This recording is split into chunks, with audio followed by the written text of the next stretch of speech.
दोस्तों नमस्कार, मेरा नाम है आकाश। दोस्तों आज की इस वीडियो में हम लोग बात करने वाले हैं कि बस का बिजनेस कैसे शुरू करें।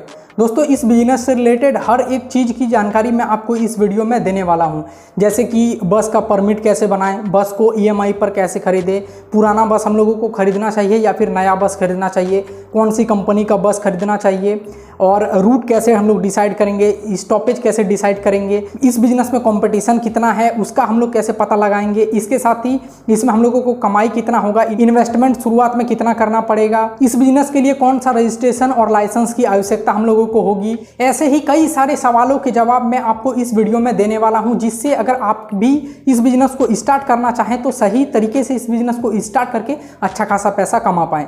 दोस्तों हो सकता है वीडियो थोड़ा सा लंबा हो जाए, क्योंकि हर एक चीज़ की जानकारी मैं इस पूरे वीडियो में आपको दे दूंगा, जिससे आप इस बिजनेस को आसानी से कर सकते हैं। मैंने बहुत सारे वीडियो देखा जिसमें उतनी जानकारी मुझे नहीं लगा कि ये पर्याप्त होगा एक बस का बिजनेस स्टार्ट करने के लिए, इसलिए इस वीडियो में आपको मैं पूरी जानकारी देने की पूरी कोशिश करूंगा।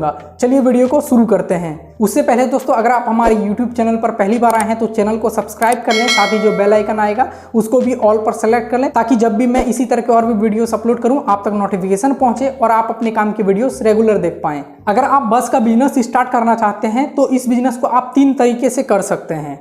देखिए, सबसे पहला तरीका है कि आप स्कूल बस का बिजनेस कर सकते हैं।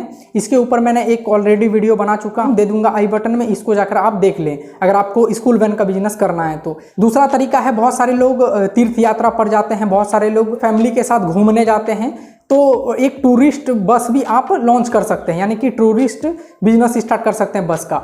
और तीसरा तरीका है कि आप एक ट्रैवल एजेंसी स्टार्ट करके और उसमें पैसेंजर बस को चला सकते हैं। तो हम लोग इसी पर आज की इस वीडियो में फोकस करने वाले हैं कि आप एक पैसेंजर बस का बिजनेस कैसे करेंगे, जिसका रूट पहले से डिसाइड होगा कि इस पॉइंट से स्टार्ट होके इस पॉइंट तक ये बस जाएगा। तो चलिए स्टेप बाय स्टेप जानते हैं कि आप पैसेंजर बस का बिजनेस कैसे शुरू कर सकते हैं। सबसे पहले तो आपको एक रूट तय करना होगा कि कौन से रूट में मैं पूरे बस को चलाऊंगा और उसमें कौन कौन से स्टॉपेज पर मुझे बस को रोकना है, ताकि वहां से यात्री चढ़े और वहां उतरे।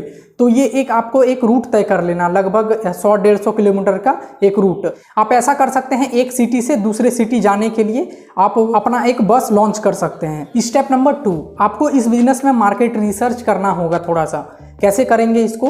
आपने जिस भी रूट में सोचा है कि मैं इसमें अपना बिजनेस स्टार्ट करूंगा, उस रूट में आपको पहले देखना होगा कि कौन कौन सी और बसें चल रही है पहले से। अगर उस रूट में बहुत ज़्यादा कंपटीशन है, बहुत सारी बसें आ जा रही हैं, तो उस रूट को छोड़कर आप किसी और रूट पर भी फोकस कर सकते हैं। तो बहुत सारी बसों में आप कुछ दिन तक ट्रैवल करके इसके बारे में पता लगा सकते हैं। और एक छोटी सी आप डायरी जरूर रखें, वहाँ पर कस्टमर कैसा बिहेव कर रहे हैं या फिर कितना टिकट का प्राइस है अलग अलग बसों में, 20 किलोमीटर 25 किलोमीटर ट्रैवल करने का कितना किराया बनता है, ये सारी चीज़ें आप एक डायरी में लिख लें और थोड़े दिन मार्केट में रिसर्च करें इसके बारे में। और रिसर्च करने का एक ही तरीका सबसे अच्छा है कि आप अलग अलग बसों में ट्रैवल करें खुद और इसके बारे में जानकारी लें। इससे आपको अच्छा खासा आइडिया हो जाएगा इस बिजनेस के बारे में। स्टेप नंबर 3, अब आपको एक कंपनी स्टार्ट करना होगा खुद का। अब कंपनी सोच के ये मत सोचिए कि बहुत बड़ा कंपनी होता है, बहुत सारे पैसे इन्वेस्ट करने पड़ते हैं, ऐसा नहीं है। आप छोटा सा कंपनी स्टार्ट करके भी इस बिजनेस को शुरू कर सकते हैं। कंपनी यानी कि ट्रैवल एजेंसी का एक छोटा सा कंपनी,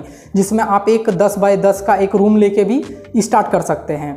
कंपनी स्टार्ट करने से आपको बहुत सारी फ़ायदे होगा इसमें, कि जैसे आपको हर चीज़ का लाइसेंस मिलना आसान हो जाएगा, आपको जीएसटी नंबर मिल जाएगा आसानी से, आपको बस का परमिट मिल जाएगा आसानी से। इसके बहुत सारे फ़ायदे हैं, इसलिए आप एक छोटा सा ट्रैवल एजेंसी का कंपनी जरूर स्टार्ट कर लें और उस कंपनी को आप रजिस्टर जरूर करवा लें। बस इतना अगर आप कर लेते हैं तो ये बिजनेस आपका बहुत आसान बन जाएगा। स्टेप नंबर 4, अब आपको बस खरीदना होगा। तो कौन सी कंपनी का खरीदना अच्छा रहता है? जैसे टाटा मोटर्स का आप खरीद सकते हैं और अशोक लीलैंड का भी खरीद सकते हैं। ये दोनों कंपनियां बेस्ट कंपनी है अभी बस के मामले में।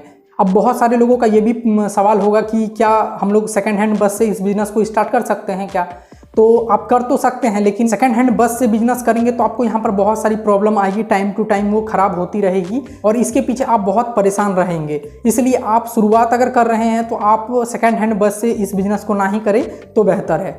अगर आपको कहीं अच्छी क्वालिटी का सेकंड हैंड बस मिलता है तो हाँ, हो सकता है कि आप इसको कर सकते हैं। लेकिन यहाँ पर एक समस्या और आएगा कि आपको जब आप सेकंड हैंड बस लेने जाएंगे तो आपको एक साथ सारे पैसे देने पड़ेंगे, जबकि आप न्यू बस लेने जाएंगे तो आपको यहाँ पर ईएमआई यानी कि फाइनेंस में भी मिल जाएगा बस। अब बस खरीदने के लिए बहुत सारी बसें आती हैं अलग अलग सीटर की, जैसे 25 सीटर 40 सीटर ऐसी बसें आती हैं। तो आपको जिस भी हिसाब से चाहिए उस हिसाब से आप अपना बस सेलेक्ट करें और उसको खरीदें। एक बस की कीमत अगर हम लोग अप्रॉक्स देखें तो 20 लाख से 30 लाख 40 लाख 50 लाख 1-1 करोड़ तक भी जाती है। तो आप शुरुआत में छोटा बस ही लेने का सोचें, और एक बार में तो आप इतना पेमेंट नहीं कर पाएंगे, इसलिए आप फाइनेंस करवा लें। अगर आप पहली बार कोई बिजनेस स्टार्ट कर रहे हैं तो बड़ा अमाउंट में आपको लोन नहीं मिलेगा, इसलिए आप छोटा बस लेने की पहले सोचें। बहुत बड़ा बस लेने की आवश्यकता शुरुआत में नहीं है। इससे आपको होगा कि आपका लोन जल्दी पास हो जाएगा और आपको बस फाइनेंस में मिल जाएगा। इसमें आपको 1.5 से 2 लाख रुपए डाउन पेमेंट करना होगा, बाकी बात आप EMI करवा सकते हैं। अब जैसे कि मैंने आपको पहले ही बताया था कि आप एक छोटा सा कंपनी जरूर स्टार्ट कर ले ट्रैवल एजेंसी का।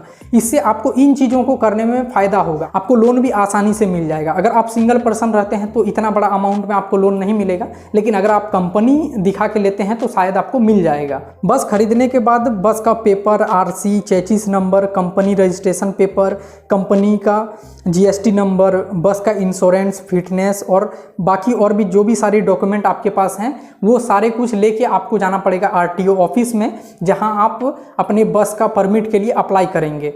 जैसे कि मैंने आपको पहले ही बताया कि आप रूट एक डिसाइड कर लें ताकि आप उसी रूट पर परमिट लेके इस बिजनेस को शुरू कर पाएं। परमिट के लिए आप ऑनलाइन भी अप्लाई कर सकते हैं और आप ऑफलाइन भी अप्लाई कर सकते हैं। ऑनलाइन अप्लाई करने के लिए आप किसी साइबर कैफे में जाएं और वहां पर बताएं कि मुझे परमिट चाहिए, तो वो आपको ऑनलाइन अप्लाई कर देगा। अगर आप ऑनलाइन नहीं करना चाहते हैं तो आप ऑफलाइन कर सकते हैं RTO ऑफिस में जाके। अगर मेरी माने तो आप ऑफलाइन ही जाकर करें, क्योंकि ऑनलाइन में अप्लाई करने के बाद आपको RTO ऑफिस ऐसे भी जाना पड़ेगा ही, क्योंकि आपका वहाँ पर वेरिफिकेशन होगा आपका सारा जो भी डॉक्यूमेंट है, और आपको ऑफलाइन में भी जाकर डॉक्यूमेंट जमा करना ही पड़ेगा। इसलिए सबसे अच्छा है कि आप ऑफलाइन ही जाएं और वहीं से अपना परमिट के लिए आवेदन करें। आप स्पेशल रूट के लिए भी परमिट ले सकते हैं या फिर ऑल इंडिया परमिट भी ले सकते हैं, जिसमें आप किसी भी राज्य में गाड़ी चला सकते हैं पूरे भारत में।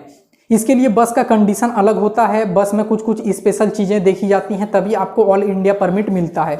जैसे कि मैंने आपको बताया था कि टूरिज्म के लिए आप अगर बस का बिजनेस स्टार्ट कर रहे हैं तो आपको यहाँ पर ऑल इंडिया परमिट लेना पड़ेगा। बस का परमिट मिलने में लगभग 1 से 1.5 महीने का आपको समय लग जाएगा। कहीं कहीं पर ये प्रोसेस जल्दी भी होता है, कहीं पर थोड़ा लेट भी हो सकता है, वो आपके राज्य के अनुसार होता है। ठीक है, बस का परमिट मिलने के बाद आपका बस का एक अच्छा सा नाम आप जरूर रख लें, और उसमें कहाँ से कहाँ तक ट्रैवल करता है डेली बस, उसके बारे में भी जरूर लिख दे। बहुत सारी अपने बसों में देखा होगा लिखा हुआ रहता है। उसके बाद आपको एक ड्राइवर और एक कंडक्टर हायर करना पड़ेगा। शुरुआत में आप 2 ही लोग रह सकते हैं, ड्राइवर एक हायर कर ले। ड्राइवर ऐसा हायर करें जिसको इस फील्ड में काफ़ी एक्सपीरियंस हो, काफ़ी सालों से वो ड्राइवरी कर रहा हो। और दोस्तों एक बात ध्यान रखें कि जब भी आप बस को ले लें उसके बाद आपको बस का ऊपर में एक रैक जरूर बनवा लेना है। उसमें भी कुछ माल आप एक्सपोर्ट करके अच्छा खासा पैसा कमा सकते हैं। जैसे बहुत सारे शहरों से बहुत सारी किताबें जाती हैं, बहुत सारे अलग अलग तरीके की चीज़ें जाती हैं, तो उसको आप ऊपर में लदा के ले जा सकते हैं, जिससे आपको यहाँ पर एक्स्ट्रा कमाई होगा। अब चलिए बात करते हैं कि इस बिज़नेस को अगर हम लोग शुरू करते हैं तो इसमें हम लोगों का अप्रॉक्स इन्वेस्टमेंट कितना लग जाएगा कम से कम। देखिए दोस्तों, सारा डॉक्यूमेंटेशन, लाइसेंस और जो डाउन पेमेंट आप बस के लिए करेंगे, बाकी का EMI पर देंगे आप पैसे, इन सब को मिलाकर अगर हम लोग देखें तो लगभग आपका 4 से 5 लाख रुपए लग जाएगा। चलिए हम लोग बात करते हैं कि इस बिज़नेस को अगर हम लोग करते हैं तो कमाई कितना होगा। देखिए, अगर एक बस है जिसको आप डेली 200 किलोमीटर चलाते हैं, एक सिटी से लेके एक सिटी तक वो जाता है, बीच का डिस्टेंस है 100 किलोमीटर। अब वहाँ तक जाता है और उसी दिन वो वापस घूम के अपना जगह में आ जाता है, ताकि दूसरा दिन फिर वहीं से निकल सके। तो यानी कि टोटल डिस्टेंस पूरा दिन में कवर करता है वो 200 किलोमीटर, और 100 किलोमीटर जाने का वो कमाता है 5,000 रुपये, और 200 किलोमीटर जाता है तो वो कमाता है 10,000 रुपये। महीने का होता है 3 लाख रुपए। अब इसमें ड्राइवर का सैलरी, कंडक्टर का सैलरी, वो अपने हिसाब से आप देख लें कि आपके एरिया में कितना चल रहा है, तो उसी हिसाब से अपने ड्राइवर को भी और कंडक्टर को आप दे दें।